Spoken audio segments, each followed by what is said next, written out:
हैं। इस वीडियो के माध्यम से सिर्फ हम लोग काम करेंगे उस इम्पॉर्टेंट टॉपिक को हम लोग देखेंगे जो क्वेश्चन एग्जाम में पूछे जाते हैं। ठीक है, तो ये वीडियो जो है ना हम लोगों के लिए, ये हम लोगों के 10th के जैक बोर्ड के लिए इंपॉर्टेंट होने वाली है। ठीक है, ये वीडियो बहुत छोटी बनेगी, जो 10 सेकेंड या 10 मिनट की होगी, जो हम लोग सिर्फ इसमें काम करेंगे कि ऐसे टॉपिक के बारे में देखेंगे जो एग्जाम में अधिकतर पूछे जाते हैं। ठीक है, अगर बच्चे इतने सारे टॉपिक को एक लाइन से पढ़ लेते हैं तो उसको किसी भी तरह का कोई परेशानी नहीं होगा, वो अपने आप क्या कर लेंगे, एक मार्क्स गेन कर लेंगे, है ना। तो सबसे पहले हम लोग काम करेंगे, देखेंगे यहाँ पर, है ना, टॉपिक है। सबसे पहला टॉपिक क्या है हम लोगों का, रासायनिक अभिक्रिया। तो सबसे पहले चैप्टर नंबर 1 आता है साइंस का, तो उसमें हम लोगों को क्या करना है ना, सबसे पहला टॉपिक जानना है, क्या पढ़ना है हम लोगों को, रासायनिक अभिक्रिया के प्रकार। मतलब जो रासायनिक अभिक्रिया होते हैं वो कितने प्रकार के होते हैं, लगभग हम लोगों के कितने प्रकार के होते हैं, 5 प्रकार के होते हैं। ठीक है, सारे प्रकार को हम लोग अच्छी तरह से स्टडी करेंगे। स्टडी करने के साथ साथ हम लोग क्या करेंगे, एक एक एग्जाम्पल भी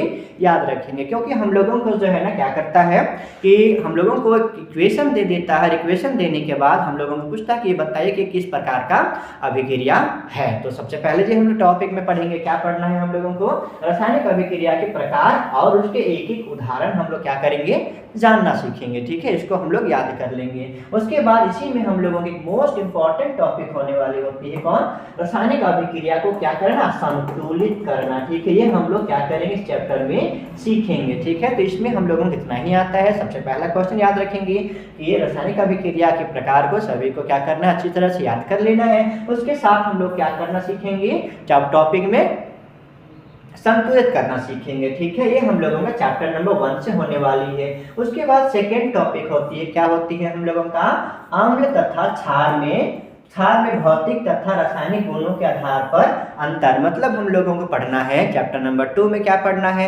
अम्ल और क्षार में अंतर पढ़ना है। वो भी कौन सा अंतर पढ़ना है हम लोगों को, भौतिक और रासायनिक अंतर पढ़ना है। ठीक है, इतना से हम लोग पढ़ेंगे इस चैप्टर नंबर 2 में। इसके साथ साथ उसी में हम लोगों का मोस्ट इंपॉर्टेंट पार्ट होने वाली है, कौन होती है हम लोगों का, कि कुछ ऐसे पॉइंट्स होती हैं जिसका उपयोग जानना होता है। पहला पॉइंट कौन है हम लोगों का, पीओपी है, मतलब प्लास्टर ऑफ पेरिस। सेकेंड है हम लोगों का ब्लीचिंग पाउडर, और थर्ड क्या है हम लोगों का, बेकिंग सोडा। लिख के देते हैं कि हम लोगों का जो भी क्वेश्चन पूछेगा इससे किसी भी तरह का कोई क्वेश्चन बाहर से नहीं पूछेगा।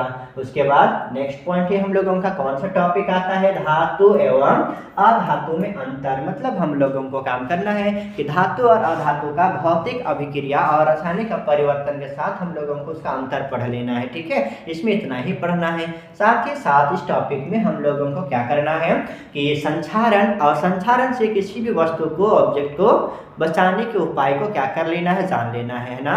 और इसमें 2 से 3 क्वेश्चन बनते हैं। कौन कौन से क्वेश्चन बनते हैं कि सोडियम को केरोसिन का तेल में डुबो के क्यों रखा जाता है। उसके बाद अगला पॉइंट क्या है हम लोगों का, कि प्लेटिनियम, सोना, चांदी को आभूषण बनाने के लिए उपयोग क्यों करते हैं। ठीक है, इस चैप्टर में इतना सा टॉपिक हम लोगों को पढ़ना है। उसके बाद नेक्स्ट टॉपिक हम लोगों का आ जाता है, क्या आ जाता है बताओ, समजातीय श्रेणी, जो हम लोगों का कार्बन तथा उसके यौगिक के चैप्टर से आता है। समजातीय श्रेणी हम लोगों को अच्छी तरह से पढ़ लेना है। उसके बाद एक इसमें से 2 ही पॉइंट पढ़ना है, क्या पढ़ना है, इथेनॉल और इथेनॉइक का गुण पढ़ना है। ठीक है, ये हम लोगों का 3 नंबर की हमेशा पूछे जाते हैं। इसके साथ हम लोग इसी में क्या पढ़ लेंगे, हाइड्रोकार्बन पढ़ेंगे, है ना।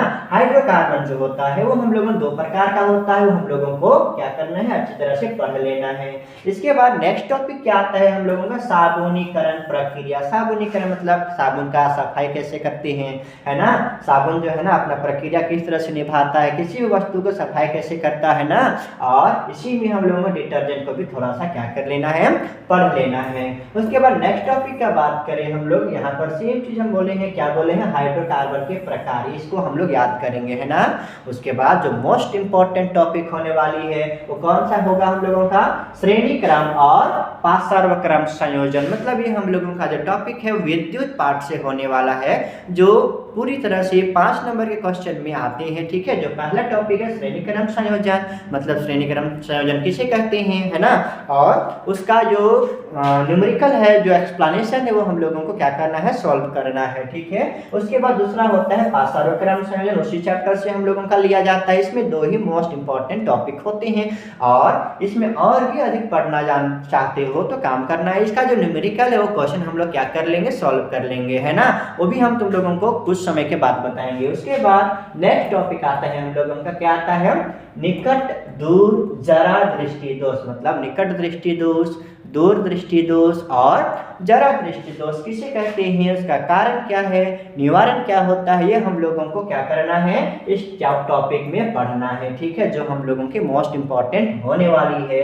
उसके साथ साथ इसी में हम लोग पढ़ेंगे, क्या पढ़ेंगे, तारे क्यों टिमटिमाते हैं, ठीक है, और ग्रह क्यों नहीं टिमटिमाते हैं, ये हम लोगों को क्या करना है, इस टॉपिक में जानना है। उसके बाद हम लोग बात करें नेक्स्ट टॉपिक का, तो ये मोस्ट इंपॉर्टेंट होने वाली है, जो हमेशा 5 नंबर के लिए पूछा जाता है। कौन सा हम लोगों का है, ओम का नियम, है ना।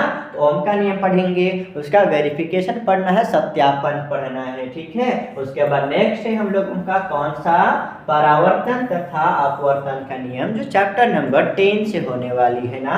यहाँ पर सबसे पहले काम करेंगे प्रकाश के परावर्तन तथा अपवर्तन का हम लोग क्या पढ़ लेंगे, नियम पढ़ लेंगे, है ना। किसका क्या क्या नियम होते हैं, इसका डायग्राम क्या है वो जानना है। इसके बाद हम लोगों को नेक्स्ट टॉपिक में क्या पढ़ना है, उत्तल तथा अवतल दर्पण का उपयोग, ये तो हम लोगों को पहले से ही पता है, जिसको पढ़ने का भी जरूरत नहीं, ऑटोमेटिक हम लोगों को क्या होगा, याद हुआ होगा, ठीक है। उसके बाद हम लोग कुछ ऐसे टॉपिक के बारे में आते हैं जो हम लोगों का बायोलॉजी है ना, जीव विज्ञान है। तो जीव विज्ञान में भी कुछ क्वेश्चन जो होते हैं वो लंबे मार्क्स के लिए पूछे जाते हैं, जिसमें से पहला जो है कौन है हम लोगों का, एकल संकर संकरण किसे कहते हैं, ठीक है। प्रथम पीढ़ी, अद्वितीय पीढ़ी में क्या होता है, फिनोटाइप जीनोटाइप रेशियो बताएं, तो ये हम लोग इसमें याद कर लेंगे। उसी तरह से हम लोगों का कौन सा है, द्विसंकर संकरण, जो पूरी तरह से 5 नंबर के क्वेश्चन में पूछे जाते हैं ना। उसके बाद हम लोग बात करें नेक्स्ट टॉपिक का, तो नेक्स्ट टॉपिक कौन है हम लोगों का, लिंग निर्धारण, है ना।